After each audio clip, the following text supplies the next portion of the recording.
तर चला माझ्यासोबत. Hello everyone, welcome to my YouTube channel. स्वागत आहे तुमचं रेखा मराठी ब्लॉगमध्ये. तर आत्ता इथे मी मसुराची डाळ घेतलेली आहे आणि बघू शकता तुम्ही, आज आपण घरीच स्क्रब बनवून घेत आहे. तर याच्यामध्ये मी आता पाणी टाकलेलं आहे आणि स्वच्छ 2-3 पाण्याने क्लीन करून घेते अशा पद्धतीने. आणि बरेच जण या पाण्याने सुद्धा तोंड म्हणजे धुतलं तरीसुद्धा रिझल्ट येतो असे म्हणतात. पण या पाण्याने कधी धुत नाही, कारण आपण कुठेही आणल्यानंतर आपल्याला माहीत नसते की कुठे पडलेली आहे का, पॅकिंग करताना म्हणजे कशी केली, काय केली, आपल्याला काहीही माहीत नसते. म्हणून मी आधी धुवूनच रिझल्ट पाहते.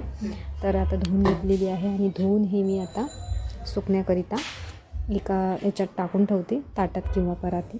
तर ते ड्राय चांगली एकदम खडखडीत झाल्यानंतर तुम्हाला मी मिक्सरमधून काढून दाखवते. तर आता मी ही इथे एका ताटात अशी पसरवून घेतलेली आहे आणि आता जात आहे मी बाहेर. तर बाहेर मी ठेवून देणार आणि आतमध्ये सुकल्यावर आणेल तेव्हाच तुमच्याबरोबर तुम्हाला दाखवणार.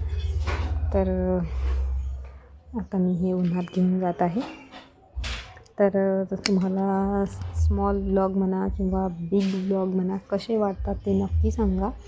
आणि व्हिडिओ आवडल्यास व्हिडिओला लाईक करायलासुद्धा विसरत जाऊ नका. आणि कमेंट्समध्ये नक्की सांगा की तुम्हीसुद्धा हे ट्राय केलं आहे का कधी, मसुराच्या डाळीचा स्क्रब. तर याचा रिझल्ट फार चांगला आहे.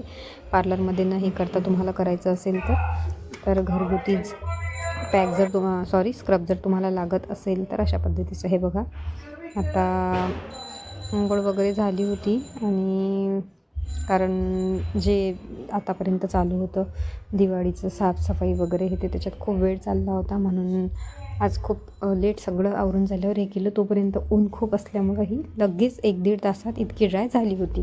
तर आता मी हे मिक्सरमधनं काढत आहे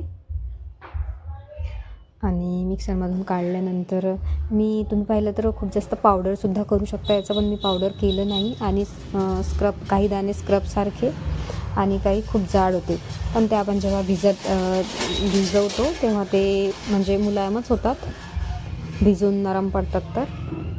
तर त्याच्यामुळं मी ते जास्त बारीक केलं नाही आहे.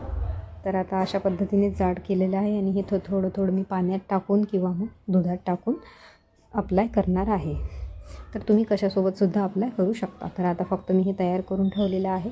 जेव्हा कधी अप्लाय करायचं असलं तेव्हा तो सुद्धा व्हिडिओ मी तुमच्याबरोबर नक्की शेअर करेल.